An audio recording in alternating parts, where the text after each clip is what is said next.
friends, welcome to செய்யார் நிம்மிஸ் சமையல். இன்னைக்கு நம்ம வீடியோவில் எக் கொத்தி இட்லி எப்படி பண்ணலான்னு பார்க்கலாம். பொதுவாகவே நம்ம எப்போவுமே இட்லி மீந்து போனால் இட்லி உப்புமா தான் செய்வோம். நார்மலாகவே பரோட்டா வச்சு நம்ம கொத்து பரோட்டா செய்வோம். அதே மாதிரி வீட்டில் இருக்கிற பொருளுங்களை வச்சே நம்ம இன்னைக்கு எக் கொத்தி இட்லி எப்படி பண்ணலான்னு பார்க்கலாம். இப்போது தேவையான பொருட்கள் என்னென்னு பார்க்கலாம். நான் 5 இட்லி எடுத்திருக்கேன். அதுக்கப்புறம் பெரிய சைஸ் வெங்காயம், நல்ல பெரிய சைஸ் வெங்காயம் எடுத்திருக்கேன். அதுக்கப்புறம் நம்ம குழம்புக்கு போடுற மசாலா எடுத்திருக்கேன். அது ஒரு டேபிள் ஸ்பூன் எடுத்திருக்கேன். அதுக்கப்புறம் ஒரு டீஸ்பூன் இது மிளகு பெப்பர் பவுடர் எடுத்திருக்கேன். அதுக்கப்புறம் ஒரு ஸ்பூன் மட்டன் இல்லைன்னா சிக்கன் மசாலா ரெண்டுமே எது வேணால் எடுத்துக்கலாம். அப்புறம் 1/2 ஸ்பூன் இஞ்சி பூண்டு பேஸ்ட் எடுத்திருக்கேன். 2 டேபிள் ஸ்பூன் எண்ணெய் எடுத்திருக்கேன். இன்றைக்கி நான் 5 இட்லி எடுத்ததுனால 3 முட்டை எடுத்திருக்கேன். வாங்க இன்றைக்கி எப்படி இதை செய்யலான்னு பார்க்கலாம். வாங்க அடுப்பு பற்ற வச்சுக்கலாம்.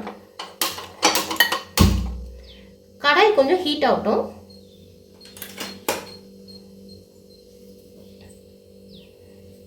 இப்போ எடுத்து வச்சுருக்கோம் இல்லையா 2 டேபிள் ஸ்பூன் எண்ணெய், அதில் முக்கால்வாசி ஊற்றிக்கலாம். ஒரு 1/2 டேபிள் ஸ்பூன் போல் இன்றைக்கி எடுத்து வச்சுக்கலாம், அப்புறமா யூஸ் பண்ணலாம்.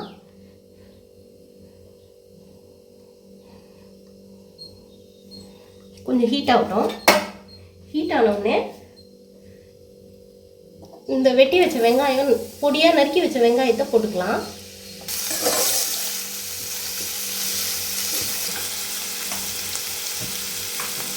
இப்போது இதில் கொஞ்சமாக தேவையான உப்பு லைட்டாக கொஞ்சமாக சேர்த்துக்கலாம். ஏன்னா ஏற்கனவே இட்லியில் உப்பு இருக்கும். வெங்காயத்துக்கு தேர்த்தா போல் உப்பு மட்டும் சேர்த்துக்கலாம். இப்போது இந்த வெங்காயம் வதங்கிறதுக்குள்ளே நம்ம இதை உதிர்த்து வச்சுக்கலாம். எவ்வளோ நல்லா உதிர்த்து மூட முடியுமோ விட்டுக்கலாம். நல்லா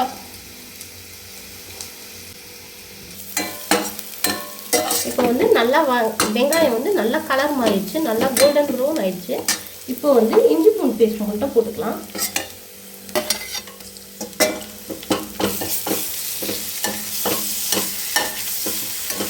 இஞ்சி பூண்டு பேஸ்ட் போட்டு நல்லா பச்சை வாசம் போகிற வரைக்கும் வதக்கிக்கலாம்.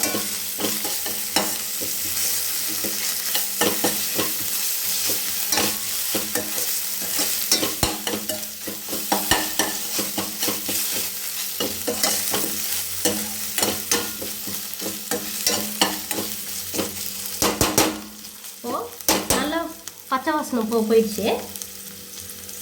இப்போ ஸ்லோ பண்ணிவிட்டு நம்ம எடுத்து வச்சோம் இல்லையா மிளகாத்தூள், ஒரு டேபிள் ஸ்பூன், நல்லா ஒரு டேபிள் ஸ்பூன் இருக்கும், அது போட்டுக்கலாம். அப்புறம் இன்றைக்கி நான் மட்டன் மசாலா போட்டிருக்கேன். அது ஒரு டீஸ்பூன், டேபிள் ஸ்பூனில் டீஸ்பூன் தான் போட்டிருக்கேன்.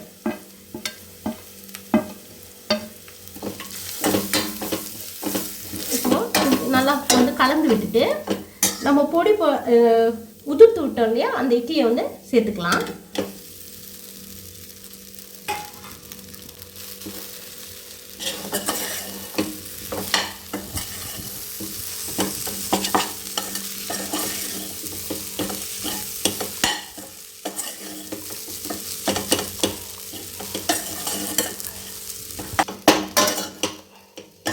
இப்போ நல்லா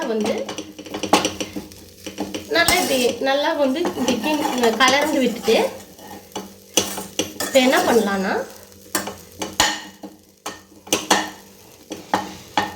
இந்த பெப்பர் போட்டுக்கலாம்.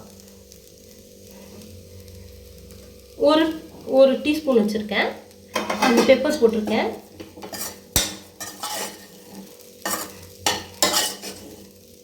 நல்லா கலந்து விட்டுட்டு இப்போ என்ன பண்ணலாம், முட்டையை உடைச்சி ஊற்றிக்கலாம்.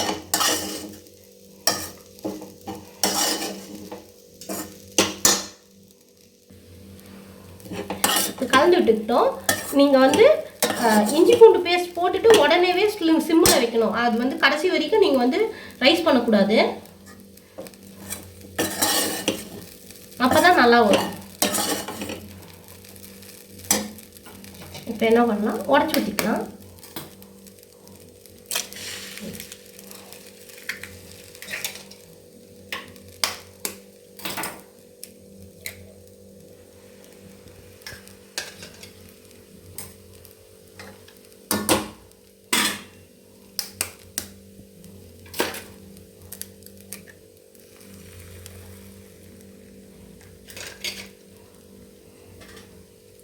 உடைச்சிட்டு இப்படி கலந்துக்கலாம். இப்போ வந்து நல்லா ஈவனாக எல்லா இடத்துலையும் படுற மாதிரி இதை கலந்து விட்டுட்டு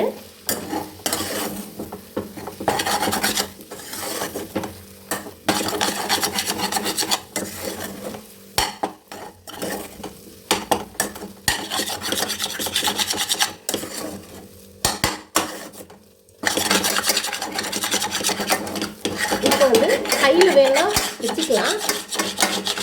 கொஞ்சம் சீக்கிரமாக ஆகும். நீங்கள் வேண்டான்னா அப்படியே கூட வச்சு இது பண்ணிக்கலாம். அப்படியே கலந்து விட்டுட்டே இருந்து இப்படி பண்ணிகிட்டே இருக்கணும்.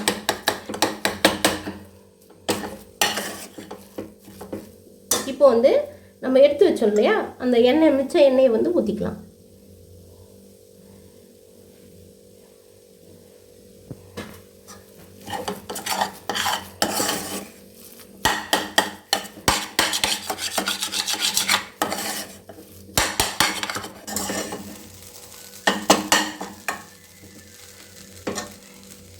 இப்போ வந்து ஒரு 5 நிமிஷத்துக்கு வந்து நம்ம இப்படியே வந்து நல்லா கலந்து விட்டுட்டே இருந்தோம்னா நல்லா இப்படி உதிரியாக வரும். அப்போ வந்து கொத்திக்கு ரெடி. இப்போ ஆஃப் பண்ணிக்கலாம்.